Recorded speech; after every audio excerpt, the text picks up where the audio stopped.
नमस्कार friends, Pallavi edutech channel में आप सबका स्वागत है। आज पूरे सप्ताह का करंट अफेयर लेकर आए हैं। 16 फरवरी से 22 फरवरी तक जो भी घटनाएं घटी हैं, उन सभी को करंट अफेयर के रूप में आपको आज एक क्लास में मिलेगा। अगर आप डेली करंट अफेयर क्लास देखते हैं, तो आज आपका रिवीजन हो जाएगा और अगर आपने किसी दिन मिस कर दिया या नहीं देखते हैं, तो आज हमारे चैनल से देखिए। पूरे सप्ताह करंट अफेयर काफ़ी इंपॉर्टेंट क्वेश्चंस हैं और अगर वीडियो आपको अच्छा लगेगा तो शेयर कीजिए। चैनल को सब्सक्राइब नहीं किया तो सब्सक्राइब कीजिए। चलिए देखते हैं सब। 16 फरवरी का करंट अफेयर देखेंगे, लेकिन उससे पहले जानें कि पिछले क्लास में जो आपसे प्रश्न पूछा गया था उसका क्या जवाब है।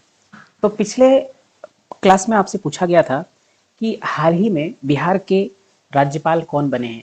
अभी हाल ही में 8-9 राज्यों के राज्यपाल बदले गए हैं, जिनमें एक बिहार भी है। तो प्रश्न है, बिहार के राज्यपाल अभी हाल ही में कौन बने हैं, ये आपसे पूछा गया था। ऑप्शन है ए फागू चौहान, बी ला गणेशन, सी राजेंद्र विश्वनाथ अर्लेकर या डी सीपी राधाकृष्णन। तो आपका सही जवाब है राजेंद्र विश्वनाथ अर्लेकर।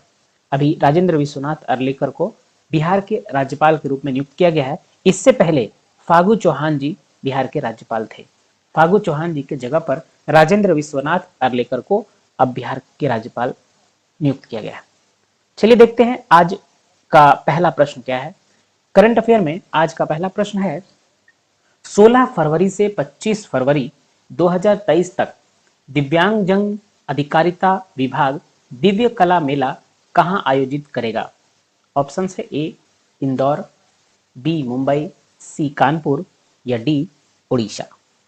तो पहले देखेंगे, इस प्रश्न का सही जवाब है बी मुंबई। अब देखिए इसमें क्या है, भारत सरकार के सामाजिक न्याय और अधिकारिता मंत्रालय के तहत विकलांग व्यक्तियों के अधिकारिता विभाग 16 से 25 फरवरी तक 2023 को इस बार मुंबई में इसका आयोजन किया जाएगा, दिव्य कला मेला का। अब मुंबई में कहां पे, तो बांद्रा कुर्ला कॉम्प्लेक्स, याद रखिए इसको, ये कहां होगा, बांद्रा कुर्ला कॉम्प्लेक्स, बांद्रा कुर्ला कॉम्प्लेक्स।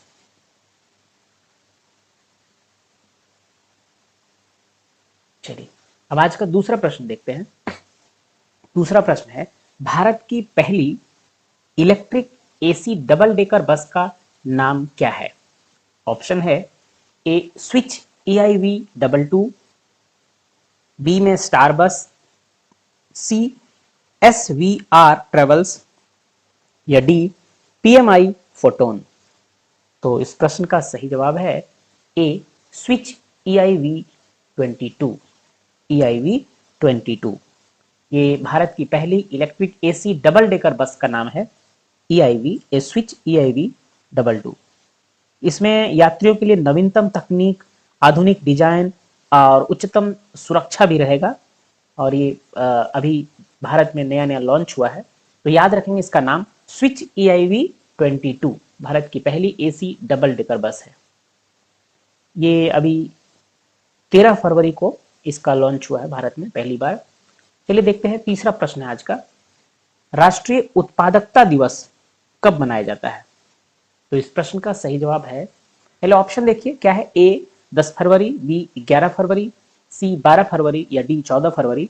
तो अभी ये करंट अफेयर है लेटेस्ट बिल्कुल, 12 फरवरी को राष्ट्रीय उत्पादकता दिवस मनाया जाता है। इसे याद रखेंगे, डेट बहुत महत्वपूर्ण है, राष्ट्रीय उत्पादकता दिवस 12 फरवरी। चौथा प्रश्न है आज का, अंतर्राष्ट्रीय बाल कैंसर दिवस कब मनाया जाता है। ऑप्शन है ए 11 फरवरी, बी 3 फरवरी, सी 25 फरवरी या डी 15 फरवरी। तो इस प्रश्न का सही जवाब है डी 15 फरवरी। 15 फरवरी को अंतर्राष्ट्रीय बाल कैंसर दिवस, अंतर्राष्ट्रीय बाल कैंसर दिवस मनाया जाता है हर साल 15 फरवरी को। अच्छा, यह किसके द्वारा मनाया जाता है, यह दिन जो है चाइल्डहुड कैंसर इंटरनेशनल द्वारा मनाया जाता है, चाइल्डहुड कैंसर इंटरनेशनल के द्वारा मनाया जाता है। इसके मनाने का अच्छा, इसका विषय क्या है, इसका विषय है बेटर सर्वाइवल, बेटर सर्वाइवल। ये याद रखेंगे, ये इंपॉर्टेंट है, BETT, या बेटर सर्वाइवल। ये लगातार 3 साल से इस अभियान का विषय यही है और इस बार भी बेटर सर्वाइवल ही इसका थीम है या इसका विषय बोल सकते हैं। तो अंतर्राष्ट्रीय बाल कैंसर दिवस कब मनाया जाता है? 15 फरवरी को, और इसका विषय है बेटर सर्वाइवल। पांचवा प्रश्न देखेंगे आज का। भारतीय राष्ट्रीय महिला दिवस किसकी जयंती के उपलक्ष्य में मनाया जाता है? यानी कि भारतीय राष्ट्रीय महिला दिवस जो है वो किसकी जयंती के उपलक्ष्य में मनाया जाता है? ऑप्शन है विजय लक्ष्मी पंडित, सरोजिनी नायडू, इंदिरा गांधी या डी सुचेता कृपलानी। तो इस प्रश्न का सही जवाब है बी सरोजिनी नायडू। सरोजिनी नायडू की जन्मतिथि को भारतीय राष्ट्रीय महिला दिवस के रूप में मनाया जाता है। और ये कौन सा दिन होता है? तो 8 मार्च, प्रतिवर्ष 8 मार्च को भारतीय राष्ट्रीय महिला दिवस मनाया जाता है और ये सरोजिनी नायडू जी का जन्म तिथि है, जयंती है। चलिए छठा प्रश्न देखेंगे आज का। छठा प्रश्न है, सऊदी अरब में 2023 के अंत में अंतरिक्ष मिशन पर जाने वाली देश की पहली महिला अंतरिक्ष यात्री का नाम क्या है? ऑप्शंस आपके सामने है। ए बज अल्ड्रिन, बी रेयाना बरनावी, सी चार्ल्स बोल्डन या डी एलन बीन। तो इस प्रश्न का सही जवाब है रेयाना बरनावी। रेयाना बरनावी सऊदी अरब की पहली महिला अंतरिक्ष यात्री होंगी जो सऊदी अरब के लिए जाएंगी। ये देख लिए सऊदी अरब जो है इस बार रेयाना बरनावी को 2023 के अंत में अंतरिक्ष मिशन पर जाने वाली देश की पहली महिला अंतरिक्ष यात्री बन जाएंगी। ये इस साल के आखिरी तक जाएंगे। ऑप्शन है बी आपका सही जवाब। अब आगे देखते हैं सातवां प्रश्न आज का। भारत की G20 अध्यक्षता के तहत कृषि कार्य समूह की पहली कृषि प्रतिनिधि बैठक कहां पर हुई? ऑप्शन है ए अरुणाचल प्रदेश, बी इंदौर, सी राजस्थान या डी नई दिल्ली। तो इस प्रश्न का सही जवाब है बी इंदौर। इंदौर में G20 अध्यक्षता के तहत कृषि कार्य समूह की पहली बैठक, कृषि प्रतिनिधि बैठक हुई। कहां हुई ये याद रखेंगे डेट। डेट जो है वो 13 से 15 फरवरी। कब हुई? 13 से 15 फरवरी को। कहां पर? इंदौर में हुई। चलिए आठवां प्रश्न देखते हैं आज का। आठवां प्रश्न है, ललिता आजमी का 90 वर्ष की उम्र में 13 फरवरी 2023 को निधन हो गया, वे कौन थी? ललिता आजमी। ऑप्शंस है ए चित्रकार, बी संगीतकार, सी गायिका या डी अभिनेत्री। तो इस प्रश्न का सही जवाब है वो थी एक चित्रकार। ए चित्रकार। ललिता आजमी एक चित्रकार थी जिनका अभी 13 फरवरी को निधन हो गया। वो 90 साल की थी और ये जो थी वो गुरुदत्त नाम जानते होंगे, गुरुदत्त की बहन थी। गुरुदत्त की बहन।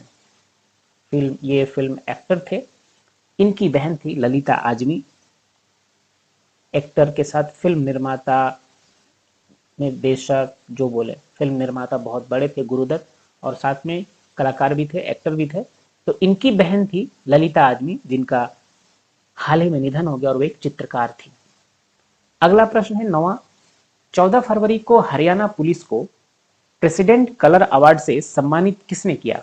ऑप्शन है ए अमित शाह, बी नरेंद्र मोदी, सी अश्विनी वैष्णव, डी मनोहर लाल खट्टर। तो इस प्रश्न का सही जवाब है ए अमित शाह।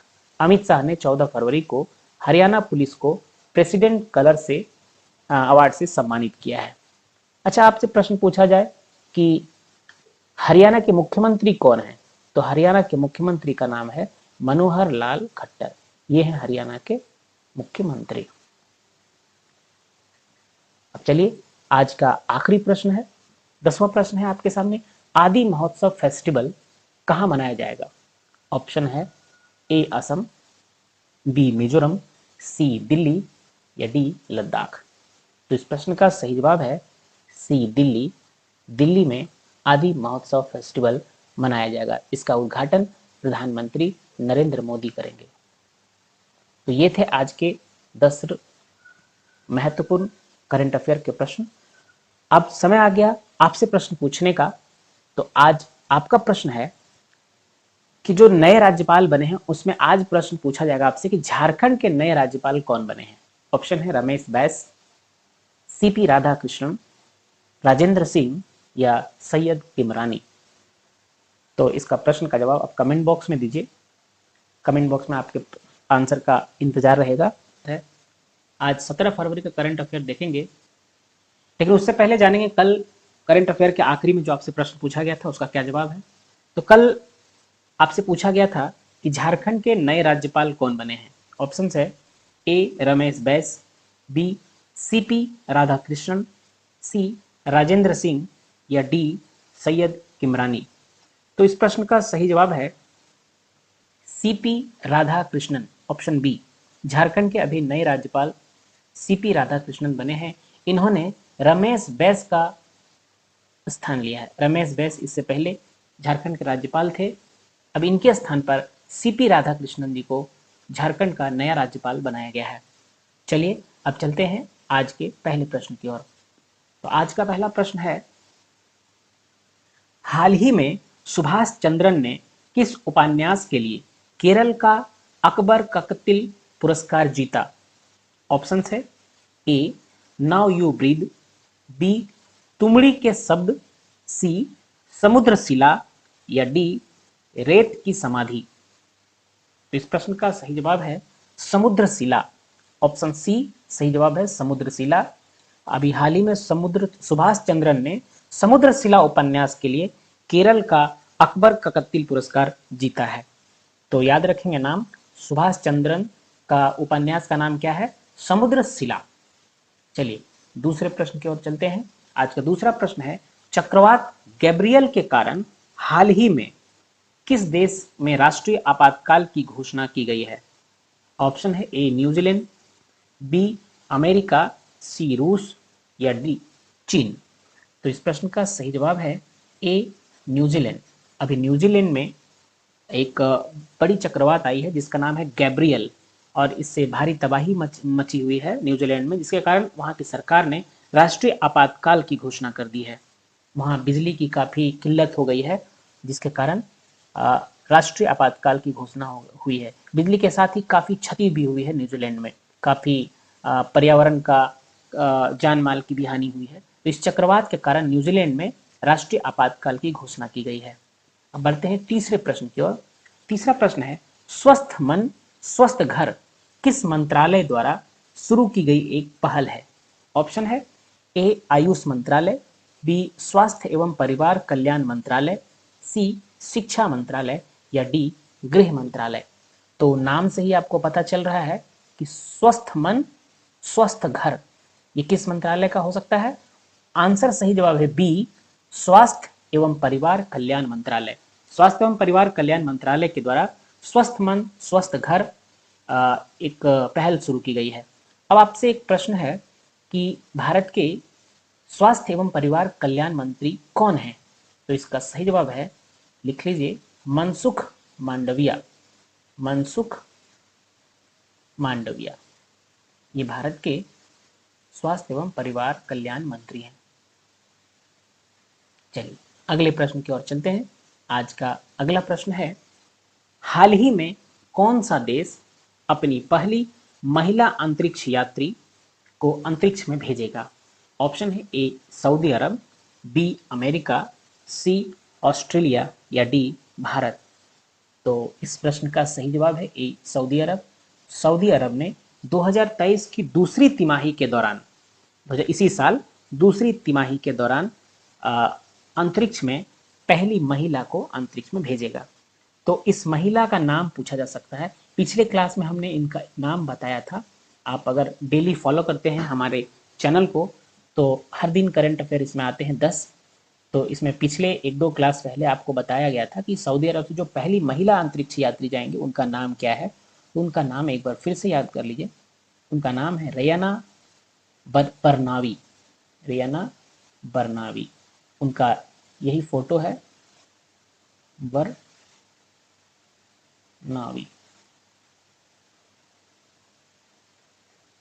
रेयाना बरनावी। अब ये इनके साथ एक पुरुष भी जाएंगे अंतरिक्ष में, उनका नाम होगा अली अल करनी। उनका नाम भी याद कर लीजिए, जो पुरुष जाएंगे इनके साथ। इंपॉर्टेंट नाम तो यही है, रयाना बरनावी, जो पहली अंतरिक्ष में जाएंगी महिला है। जो पुरुष जाएंगे उनका नाम है अली अल करनी। अली अल करनी, तो याद रहेगा, सऊदी अरब की एक महिला रयाना बरनावी और एक पुरुष अली अल करनी जाएंगी इसी साल दूसरी तिमाही में। चलिए अब अगले प्रश्न की ओर बढ़ते हैं। आज का अगला प्रश्न है, हाल ही में मिली जानकारी के अनुसार वर्ष 2021-22 में उच्चतम भुगतान पाने वाले एथलीटों की सूची में शीर्ष पर कौन है? ऑप्शन है A Neymar junior, B Cristiano Ronaldo, C LeBron James या डी लियोनल मेसी। तो इस प्रश्न का सही जवाब है D Lionel Messi. Lionel Messi 2021-22 में दुनिया के सबसे अधिक भुगतान पाने वाले एथलीटों की सूची में शीर्ष पर है। तस्वीर में देख सकते हैं लियोनल मेसी। इन्होंने 2021-22 में 1007 करोड़ रुपए की कमाई की, 1007 करोड़। जबकि इस लिस्ट में दूसरे नंबर पर थे लेब्रॉन जेम्स, इनकी कमाई 940 करोड़ रुपए हुई। और नाम से पता चल रहा है तीसरे खिलाड़ी होंगे क्रिस्टियानो रोनाल्डो, और ये 890 करोड़ रुपए की कमाई कर चुके हैं। अच्छा, इन खिलाड़ियों के बारे में बताएं तो आप लियोनल मेसी को जानते हैं, फुटबॉल से हैं। लेब्रॉन जेम्स जो है ये बास्केटबॉल के खिलाड़ी हैं। क्रिस्टियानो रोनाल्डो भी फुटबॉल के खिलाड़ी हैं। नेमार जूनियर भी ब्राजील के फुटबॉल खिलाड़ी हैं। तो क्रिस्टियानो रोनाल्डो किस देश के हैं? तो ये पुर्तगाल के हैं। जबकि ये कहाँ, लियोनल मेसी कहाँ के हैं? तो लियोनल मेसी अर्जेंटीना के हैं। और इस बार अर्जेंटीना ने फुटबॉल फीफा विश्व कप जीता है। फुटबॉल का फीफा विश्व कप कब जीता है? 2022 का फीफा विश्व कप फुटबॉल का जीता है अर्जेंटीना ने। लियोनेल मेसी कप्तान थे। इन्होंने किसको हराया फाइनल में? तो फाइनल में इन्होंने फ्रांस को हराया है। ठीक है, इतना जानकारी। अब पूछा जाए कि भारत का कौन सा खिलाड़ी इस सूची में है, तो इसमें टॉप 10 में तो नहीं है, लेकिन भारत के एकमात्र खिलाड़ी हैं विराट कोहली। कौन है? विराट कोहली, जिनकी कमाई करीब 240 करोड़ रुपए है। 240 करोड़। चलिए अगले प्रश्न की ओर चलते हैं। अगला प्रश्न अब देखेंगे। अगला प्रश्न है, हाल ही में किस देश के राष्ट्रपति ने आईआईटी इंदौर के छात्रों को ग्लोबल बेस्ट MGOV पुरस्कार प्रदान किया है? ऑप्शन है A France, B America, C Australia या डी मिस्र। तो इस प्रश्न का सही जवाब है डी मिस्र। मिस्र के राष्ट्रपति ने आईआईटी इंदौर के छात्रों को ग्लोबल बेस्ट MGOV पुरस्कार प्रदान किया है। अब आपसे प्रश्न है कि मिस्र के राष्ट्रपति हैं कौन? मिस्र के राष्ट्रपति का नाम आपको बताना है। तो मिस्र के राष्ट्रपति हैं, नाम आप लोग याद रखिए, अब्देल फतेह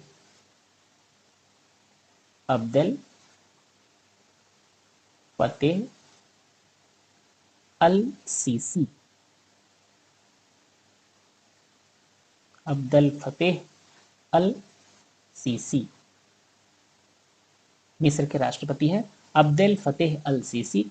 इन्होंने ही आईआईटी इंदौर के छात्रों को ग्लोबल बेस्ट MGOV पुरस्कार प्रदान किया है। चलिए अगले प्रश्न की ओर चलते हैं। अगला प्रश्न है, हाल ही में जावेद खान अमरोही का निधन हुआ है, वे कौन थे? ऑप्शन है ए लेखक, बी अभिनेता, सी पत्रकार या डी इनमें से कोई नहीं। इस प्रश्न का सही जवाब है बी अभिनेता।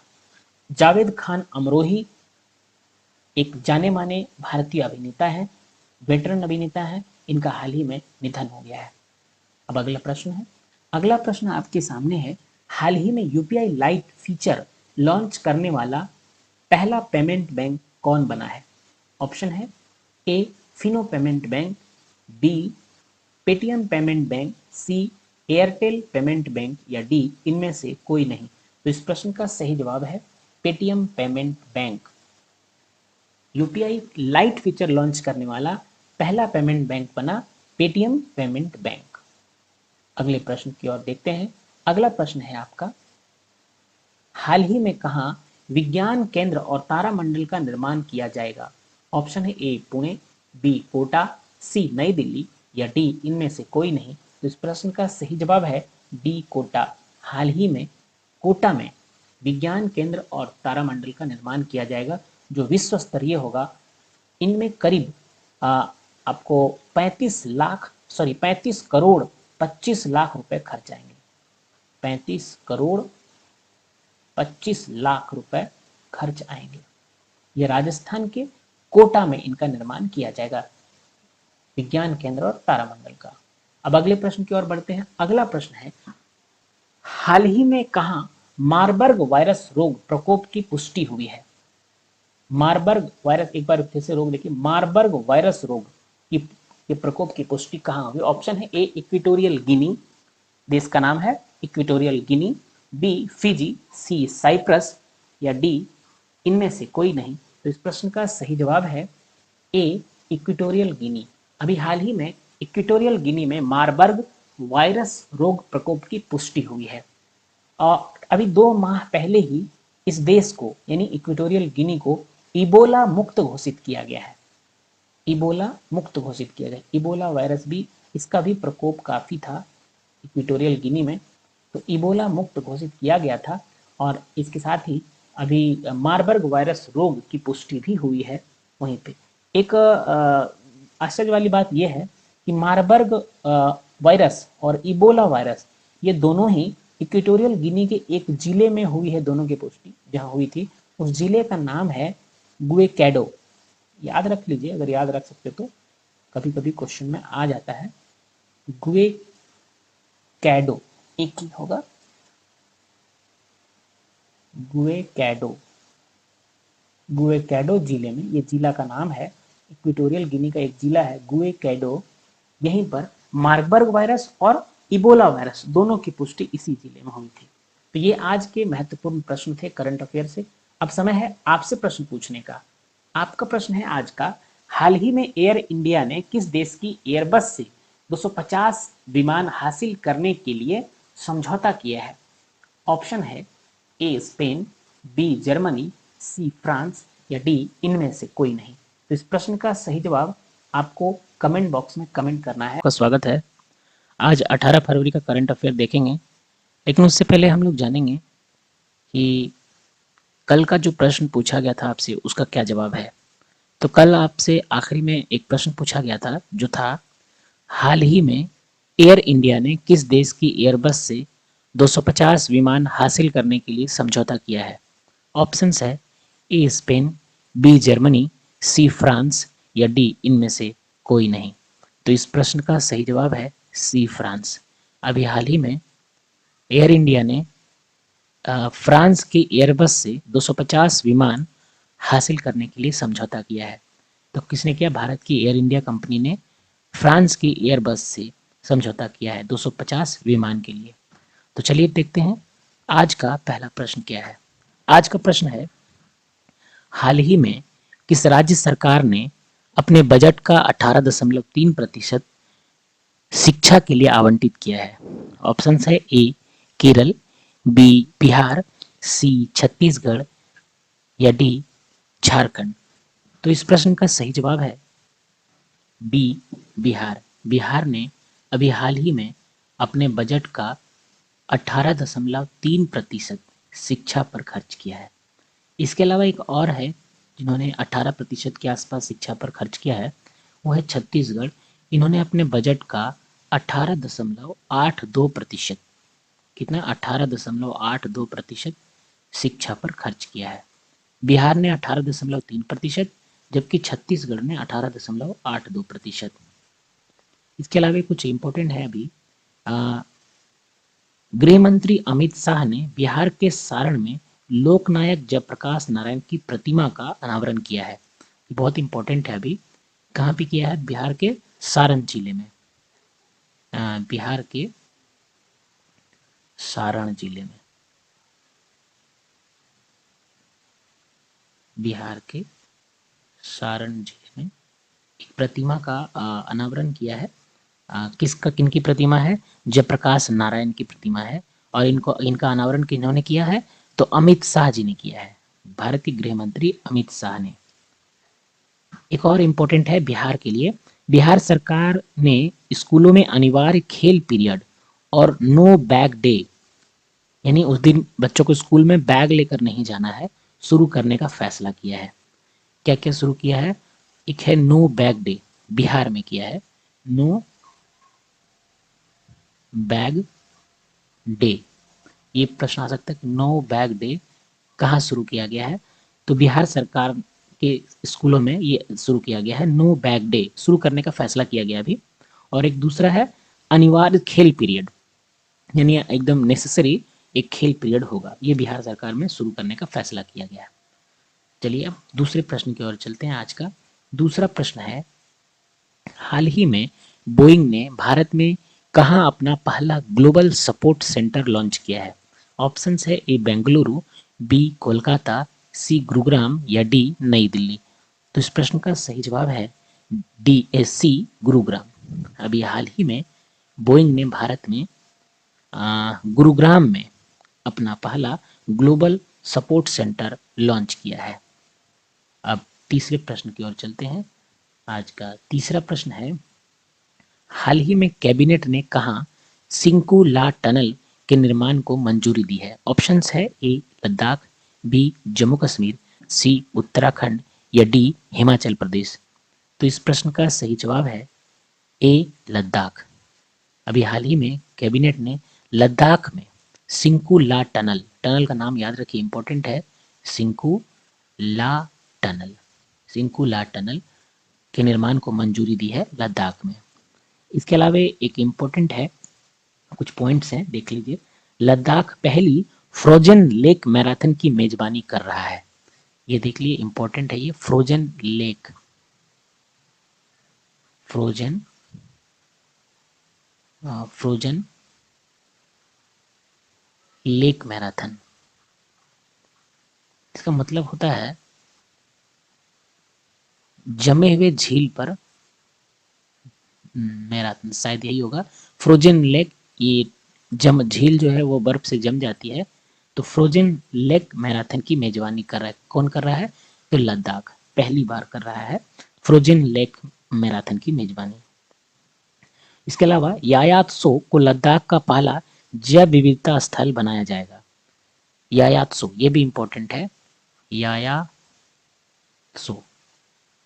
ये हो जाएगा या तो सो, अलग अलग लिखा आता है। यायात्सो एक नाम है, ये भी लद्दाख का है। यायात्सो को लद्दाख का पहला जैव विविधता स्थल बनाया जाएगा। इसके अलावा एक इम्पोर्टेंट है जो पिछले क्लास में बता चुके हैं कि भारतीय सेना द्वारा ऑपरेशन सद्भावना का आयोजन कहाँ किया जा रहा है? ये भी लद्दाख में, ऑपरेशन सद्भावना। ये सभी इम्पोर्टेंट है आपके लिए, लद्दाख से है और क्वेश्चन बहुत इम्पोर्टेंट है, ऑपरेशन सद्भावना। ये भी, इसका भी आयोजन कहाँ किया गया है? लद्दाख में ही किया गया है ना? इसके अलावा लद्दाख में भी सुभाष अभियान शुरू किया गया है। अभी ये सुभाष अभियान एक इम्पोर्टेंट चीज है, ये भी लद्दाख में ही शुरू किया गया है, सुभाष अभियान, ये भी लद्दाख में ही शुरू किया गया है। और एक इम्पोर्टेंट है रक्त से कार्पो खुबानी, जिसको जीआई टैग मिला है लद्दाख की, रक्त से कार्पो खुबानी। ये लिखना थोड़ा मुश्किल है, अभी लिखते हैं, रक्त से कार्पो खुबानी, कार्पो खुबा सॉरी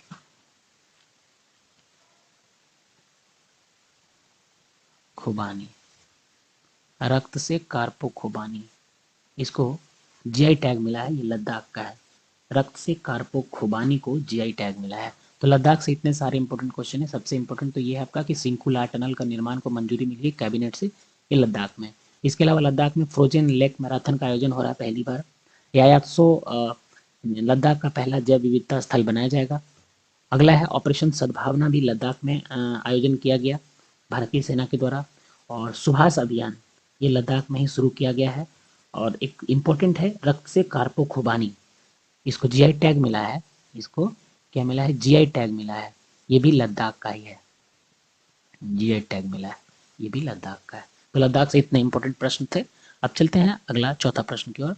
चौथा प्रश्न है, हाल ही में 2 दिवसीय ग्लोबल टेक समिट कहाँ आयोजित होगा? ऑप्शंस है ए हैदराबाद, बी कोलकाता, सी विशाखापट्टनम या डी नई दिल्ली। तो इस प्रश्न का सही जवाब है सी विशाखापट्टनम। अभी विशाखापट्टनम में हाल ही में 2 दिवसीय ग्लोबल टेक समिट का आयोजन होगा।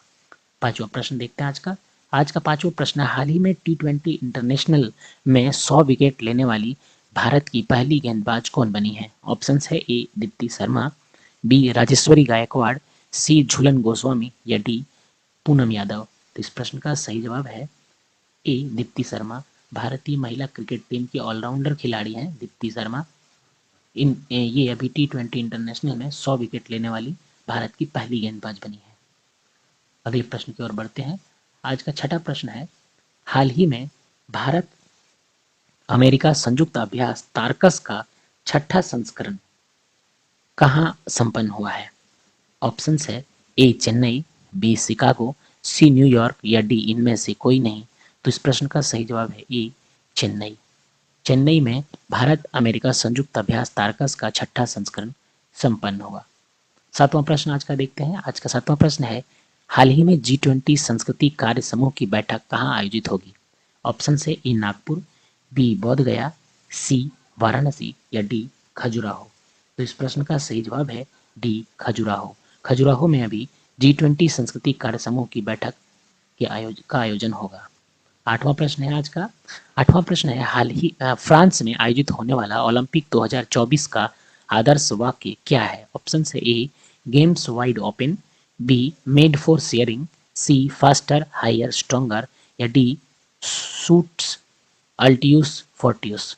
इस प्रश्न का सही जवाब है A games wide open. Games wide open France में जो अगले साल ओलंपिक होने वाला है उसका आदर्श वाक्य है, गेम्स वाइड ओपन। नौवां प्रश्न देखते हैं आज का नौवां प्रश्न है, रॉयल चैलेंजर्स बैंगलोर की विमेन्स क्रिकेट टीम का मेंटर किसे नियुक्त किया गया है? ऑप्शन है ए सानिया मिर्जा, बी झूलन गोस्वामी, सी मोहम्मद कैफ या डी अंजुम चोपड़ा। तो इस प्रश्न का सही जवाब है भारत की टेनिस स्टार सानिया मिर्जा को रॉयल चैलेंजर बेंगलोर की विमेन्स क्रिकेट टीम का मेंटर नियुक्त किया गया है। आज का 10वां और आखिरी प्रश्न है, हाल ही में किस राज्य की कैबिनेट ने पीएम श्री योजना लागू करने का फैसला किया है? ऑप्शन से ए महाराष्ट्र, बी हरियाणा, सी मध्य प्रदेश या डी उत्तर प्रदेश। तो इस प्रश्न का सही जवाब है ए महाराष्ट्र। महाराष्ट्र ने अभी हाल ही में पीएम श्री योजना लागू करने का फैसला किया है। अब समय है आपसे प्रश्न पूछने का।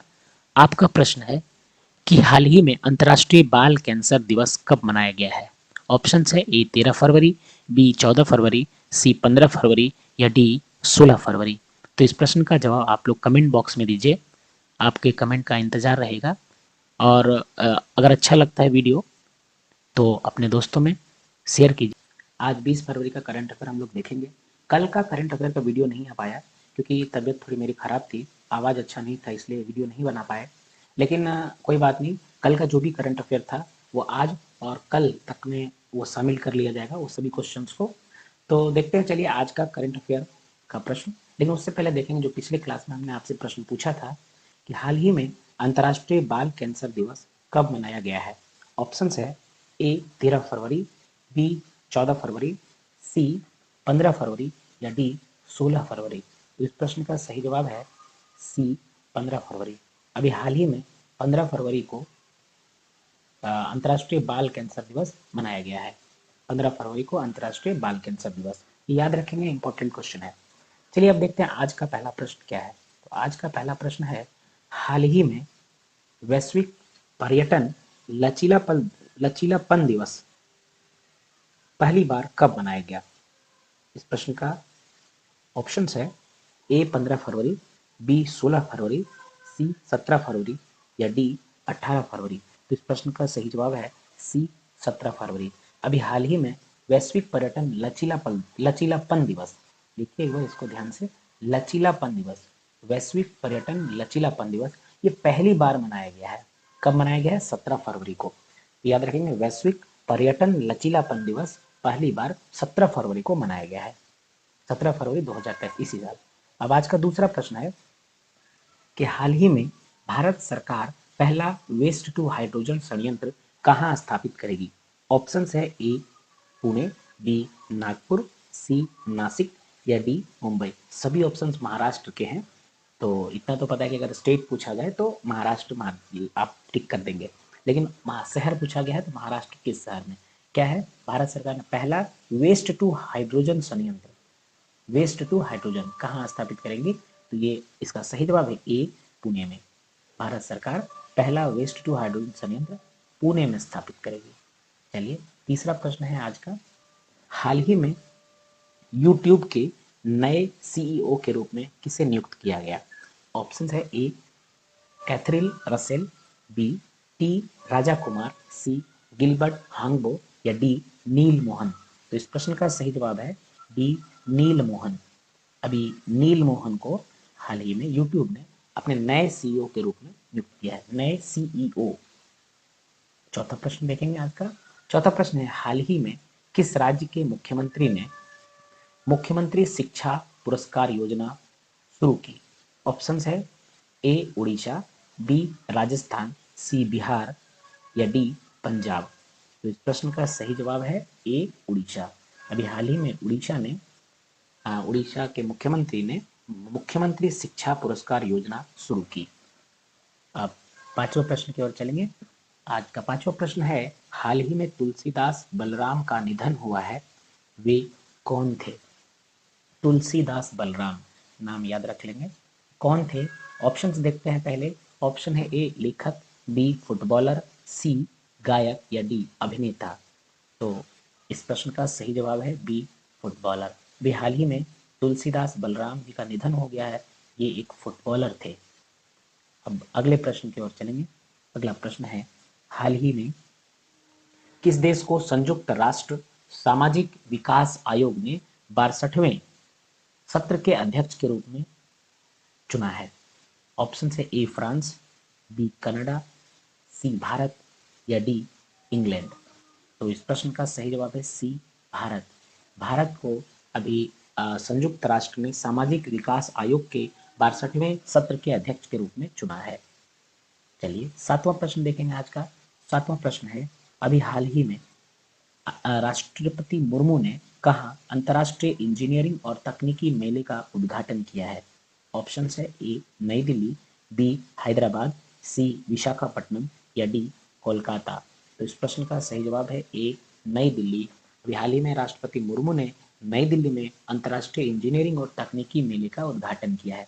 प्रश्न आपसे ये भी पूछा जा सकता है कि अंतर्राष्ट्रीय इंजीनियरिंग और तकनीकी मेले का आयोजन कहाँ हो रहा है या कहाँ किया गया है? तो आंसर लगाएंगे नई दिल्ली में। नई दिल्ली में अंतर्राष्ट्रीय इंजीनियरिंग और तकनीकी मेले का आयोजन हो रहा है और इनका उद्घाटन हमारे देश के राष्ट्रपति द्रौपदी मुर्मू जी ने किया।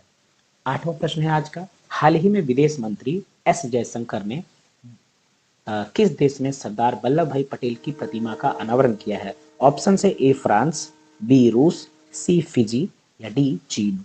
तो इस प्रश्न का सही जवाब है सी फिजी। अभी फिजी में हमारे देश के विदेश मंत्री एस जयशंकर ने सरदार वल्लभ भाई पटेल की प्रतिमा का अनावरण किया है। फिजी एक ऐसा देश है जहाँ काफी मात्रा में हिंदी भाषा बोली जाती है। हिंदी भाषा बोली जाने वाली देश में फिजी है, जहाँ प्रमुख भाषा हिंदी है भारत के अतिरिक्त। चलिए नौवां प्रश्न देखेंगे। आज का नौवां प्रश्न है, किस राज्य की विधानसभा ने समान नागरिक संहिता के खिलाफ प्रस्ताव पारित किया है? ऑप्शन है ए मिजोरम, बी अरुणाचल प्रदेश, सी त्रिपुरा या डी नागालैंड। तो इस प्रश्न का सही जवाब है ए मिजोरम। अभी मिजोरम की विधानसभा ने समान नागरिक संहिता के खिलाफ प्रस्ताव पारित किया है। क्या ना सही है? मिजोरम। अब 10वें प्रश्न की ओर बढ़ेंगे।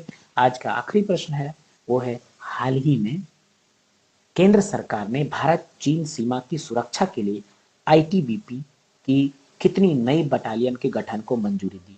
ऑप्शन है ए 7, बी 8, डी 9 या सी 9 या डी 10।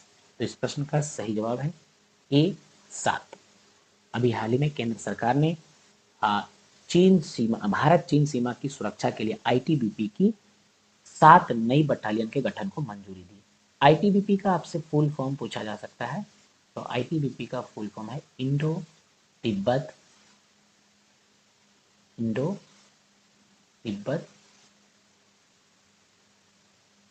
पर आगे लिखा नहीं रहा, Indo Tibet border force, border police,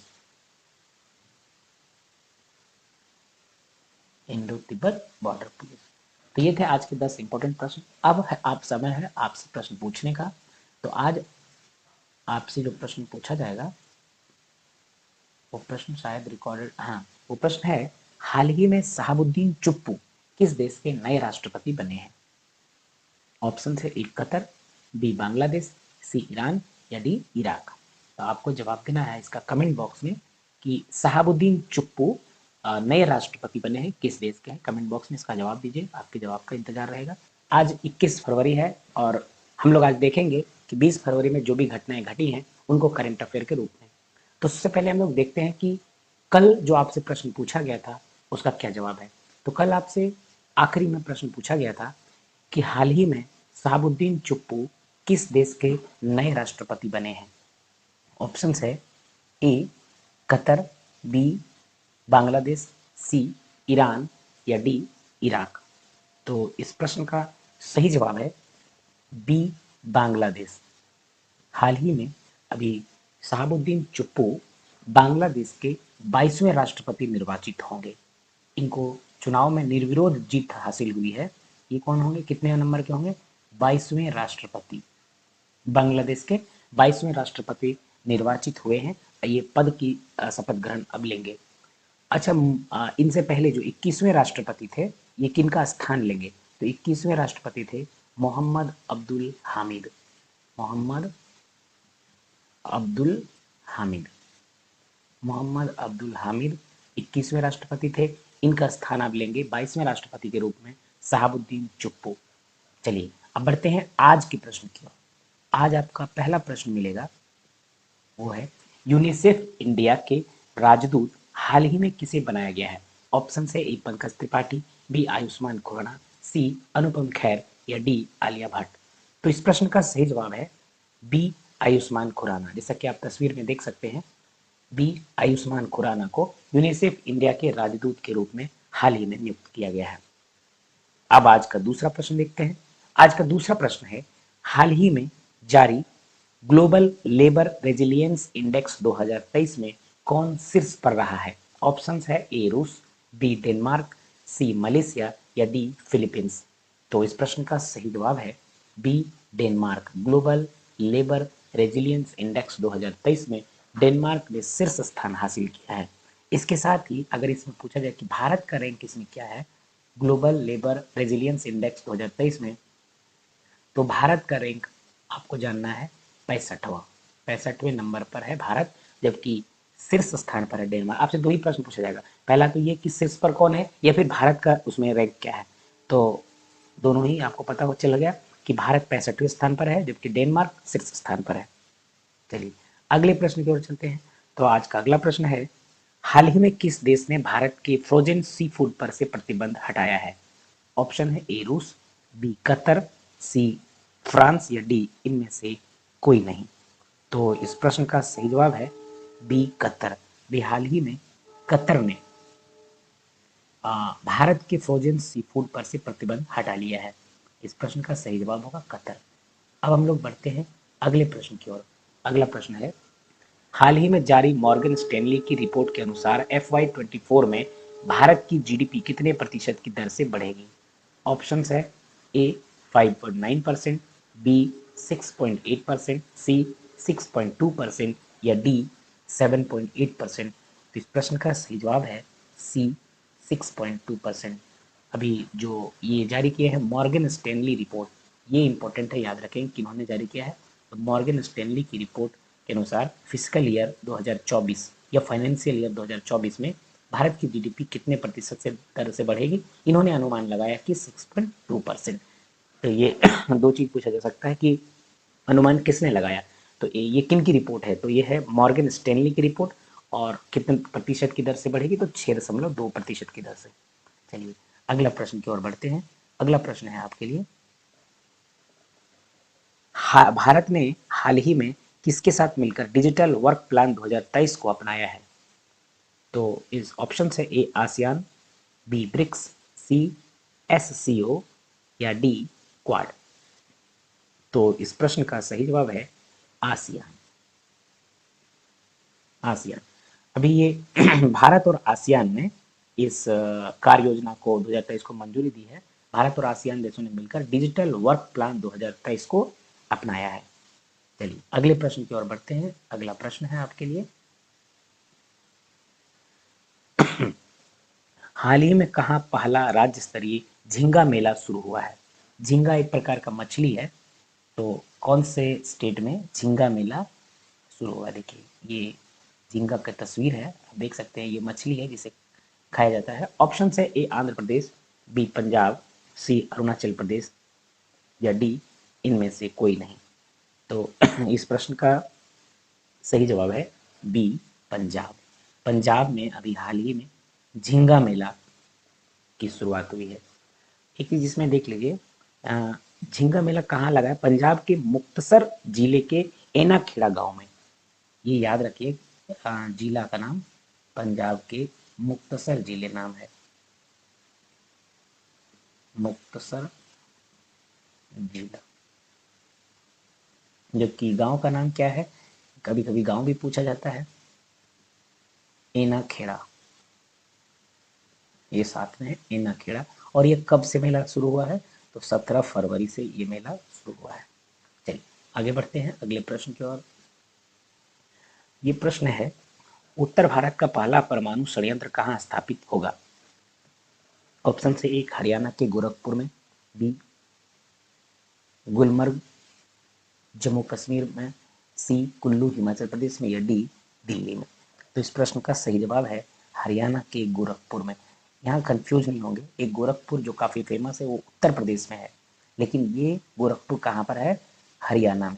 ये याद रखेंगे, गोरखपुर समझ के यूपी नहीं लगाएंगे, यूपी के गोरखपुर में नहीं है, ये हरियाणा का गोरखपुर है इसका जवाब। तो सॉरी, हरियाणा के गोरखपुर में ये स्थापित होगा, जो कि राष्ट्रीय राजधानी दिल्ली से, जो अपना दिल्ली देश की राजधानी है, वहाँ से 150 किलोमीटर उत्तर में होगा। दिल्ली से 150 किलोमीटर और नॉर्थ में होगा, जो उत्तर भारत का पहला परमाणु संयंत्र होगा। चलिए आगे बढ़ते हैं अगले प्रश्न की ओर। अगला प्रश्न है आपका, हाल ही में बलिया नारायण का निधन हुआ है, वे कौन थे? बलिया नारायण जी कौन थे? ऑप्शंस है ए लेखक, बी पत्रकार, सी गायक या डी इनमें से कोई नहीं। तो इस प्रश्न का सही जवाब है गायक थे। बलिया नारायण जी जिनका अभी हाल ही में निधन हो गया है, वो एक गायक थे। बढ़ते हैं अगले प्रश्न की ओर। अगला प्रश्न है, ओईसीडी के सेवा व्यापार प्रतिबंध सूचकांक में भारत किस स्थान पर है? ऑप्शन से ए 76, बी 54 यानी 54वां, सी 51 यानी 51वां या डी 47 यानी 47वां। तो ओईसीडी के सेवा व्यापार प्रतिबंध सूचकांक में भारत 47वें स्थान पर है। Option D is correct. आज का बढ़ते हैं अगले प्रश्न की ओर। अगला प्रश्न है, 18 से 20 फरवरी 2023 तक होने वाले कृषि दर्शन एक्सपो कृषि मेले का आयोजन कहाँ किया जा रहा है? ऑप्शन है नई दिल्ली, बी हिसार, सी चंडीगढ़ या डी अमृतसर। तो इस प्रश्न का सही जवाब है बी हिसार।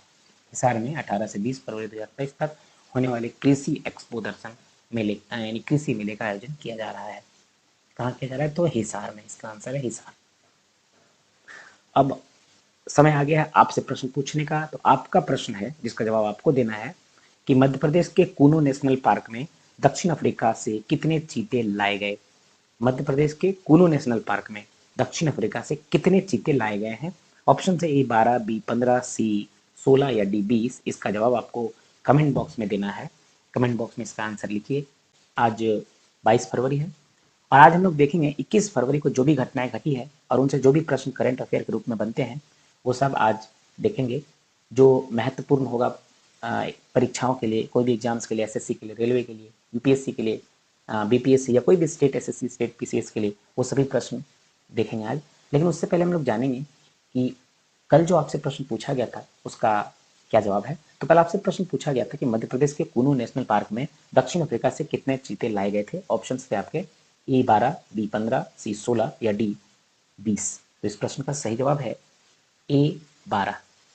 12 चीते अभी हाल ही में दक्षिण अफ्रीका से लाए गए हैं। इन्हें मध्य प्रदेश के कूनो नेशनल पार्क में रखा जाएगा। कूनो नेशनल पार्क में ये ग्वालियर वायुसेना स्टेशन पर उतारा गया। ग्वालियर के ये भी याद रखने वाली बात है कि इन्हें कहाँ लाया गया। तो ग्वालियर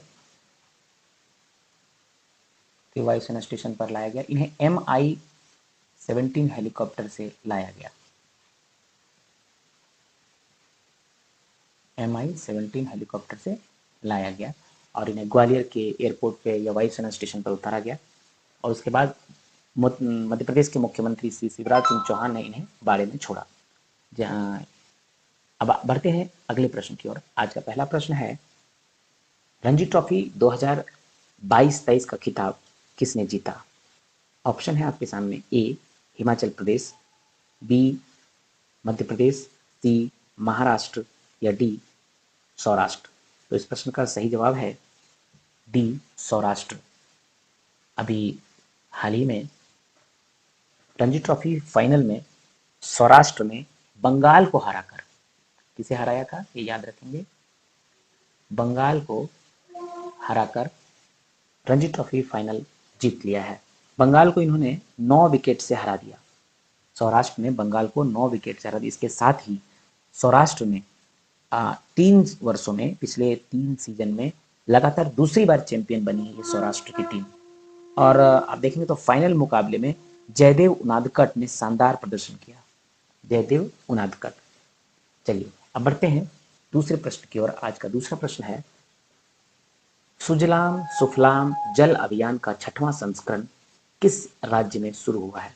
सुजलाम सुफलाम जल अभियान का 6वां संस्करण किस राज्य में शुरू हुआ है। ऑप्शन है A Gujarat, B Bihar, C Haryana या D मध्य प्रदेश।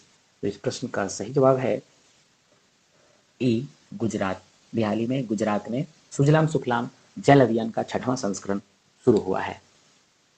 चलिए बढ़ते हैं अब आज के तीसरे प्रश्न की ओर। आज का तीसरा प्रश्न है, बिहार के पहले ग्रीनफील्ड इथेनॉल संयंत्र का उद्घाटन कहाँ किया गया। Option A Purnia, B Araria, C Darbhanga या D भागलपुर। तो इस प्रश्न का सही जवाब है A पूर्णिया में। बिहार के पहले ग्रीनफील्ड इथेनॉल संयंत्र का उद्घाटन पूर्णिया में किया गया है। चौथा प्रश्न की ओर चलते हैं। आज का चौथा प्रश्न है, नेशनल ज्योग्राफिक की फोटो ऑफ द ईयर प्रतियोगिता 2023 में किसने शीर्ष स्थान हासिल किया है।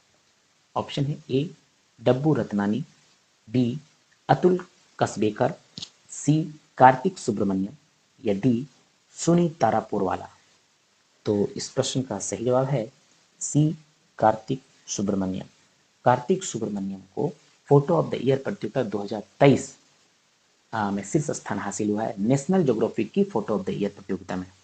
क्या नाम है इनका, कार्तिक सुब्रमण्यम। चलिए अगले प्रश्न पर चलते हैं। अगला प्रश्न है पांचवा आज का, उसमें है, विश्व बैंक के अध्यक्ष जिन्होंने अभी हाल ही में अपने पद से इस्तीफा देने की घोषणा की है, उनका नाम पूछा गया आपसे। Option A Gita Gopinath, B David Malpass, C Kristalina Georgieva या D क्रिस्टीन लेगार्ड। तो इस प्रश्न का सही जवाब है डेविड मालपास। डेविड मालपास जो है वो विश्व बैंक के अध्यक्ष थे। इन्होंने अभी हाल ही में अपने पद से इस्तीफा देने की घोषणा कर दी है। ये पांचों प्रश्न का आंसर था। छठे प्रश्न पर चलते हैं। छठा प्रश्न है आज का, आचार्य देवव्रत किस राज्य के राज्यपाल हैं। Option A Rajasthan, B Maharashtra, C Karnataka और D गुजरात। तो इस प्रश्न का सही जवाब है D गुजरात। आचार्य देवव्रत अभी गुजरात के राज्यपाल हैं अगर इनके बारे में जाने तो ये इससे पूर्व हरियाणा के कुरुक्षेत्र के गुरुकुल में प्रधानाचार्य थे। आचार्य देवव्रत जो हैं ये हरियाणा के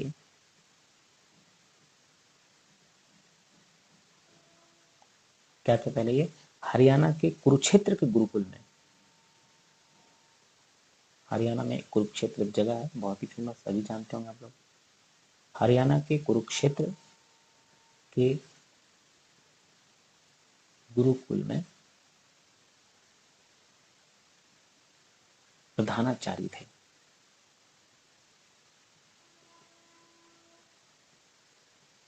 प्रधानाचार्य थे, ये नहीं होगा।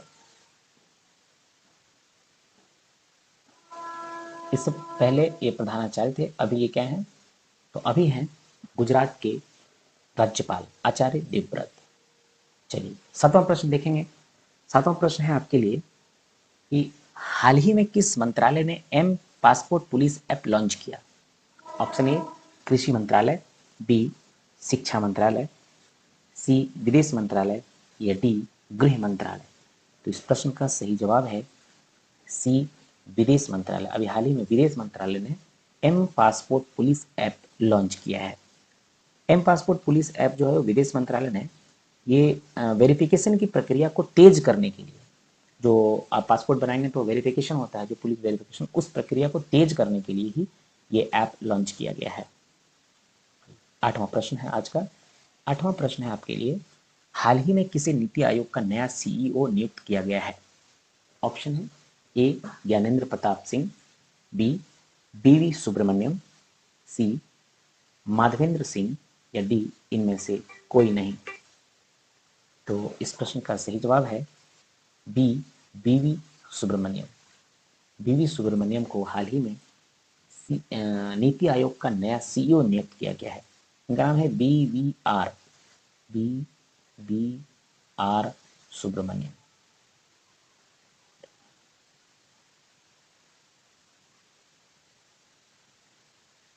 बीवीआर सुब्रमण्यम। बीवीआर सुब्रमण्यम को अभी हाल ही में विश्व बैंक का नीति आयोग का नया सीईओ नियुक्त किया गया है।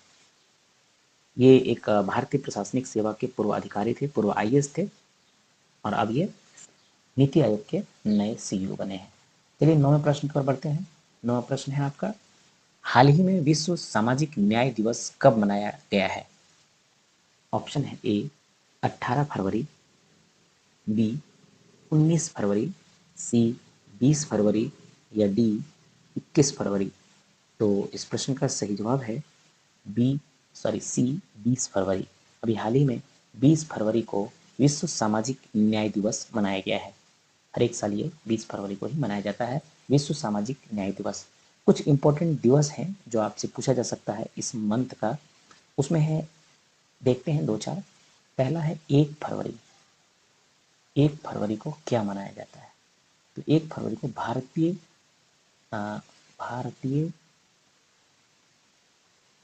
तटरक्षक भारतीय तटरक्षक दिवस, ये हो गया 1 फरवरी को। इसके अलावा बहुत इंपॉर्टेंट है 2 फरवरी।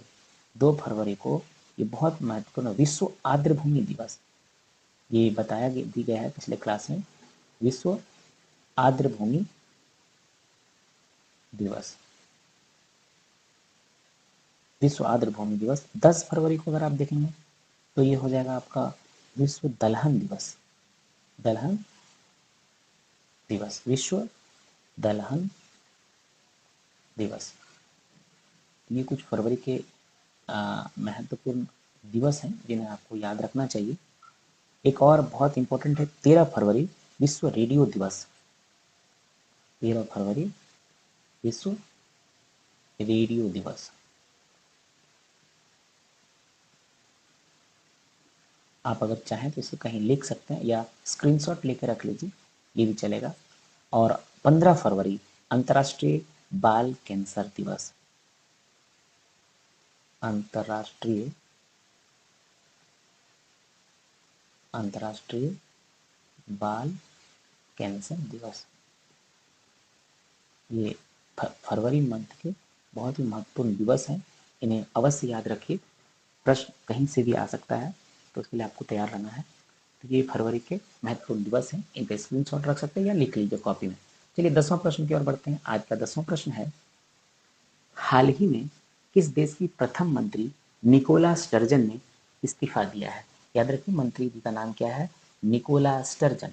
किस देश की प्रथम मंत्री हैं ये, निकोला स्टर्जन। ऑप्शन है A Sweden, B Denmark, C England या डी स्कॉटलैंड। तो इस प्रश्न का सही जवाब है डी स्कॉटलैंड। स्कॉटलैंड की प्रथम मंत्री निकोला स्टर्जन ने अभी इस्तीफा दे दिया है। ये थे आज के 10 महत्वपूर्ण प्रश्न। अब समय है आपसे प्रश्न पूछने का। इसका जवाब आप कमेंट बॉक्स में दीजिए। चलिए, आपका प्रश्न है, हाल ही में किस राज्य ने 20 फरवरी को अपना स्थापना दिवस मनाया है? ऑप्शन है ए अरुणाचल प्रदेश, बी मिजोरम, सी उपयुक्त दोनों या डी छत्तीसगढ़। तो इस प्रश्न का जवाब आप कमेंट बॉक्स में कमेंट करके दीजिए। चैनल को सब्सक्राइब कीजिए, शेयर कीजिए वीडियो को। अगर आपने सब्सक्राइब नहीं किया तो सब्सक्राइब कीजिए। आपके फ्रेंड्स हैं जो भी तैयारी करते हैं, उनको ये वीडियो शेयर कीजिए, उनसे सब्सक्राइब करवाइए, बेल बटन को दबाइए, ताकि डेली आपको सुबह सुबह ये वीडियो मिल जाए करंट अफेयर का। फिर आपको कहीं से अलग से, अगर आप डेली 10-10 करंट अफेयर करेंगे तो आपको अलग से कहीं से पढ़ने की ज़रूरत नहीं पड़ेगी। आप अगर कोई मैगजीन पढ़ेंगे तो आपको लगभग 90% उसमें मिलेंगे, याद हो जाएंगे। तो चलिए मिलते हैं कल फिर नए 10 करंट अफेयर के साथ। तब तक के लिए धन्यवाद। जय हिंद।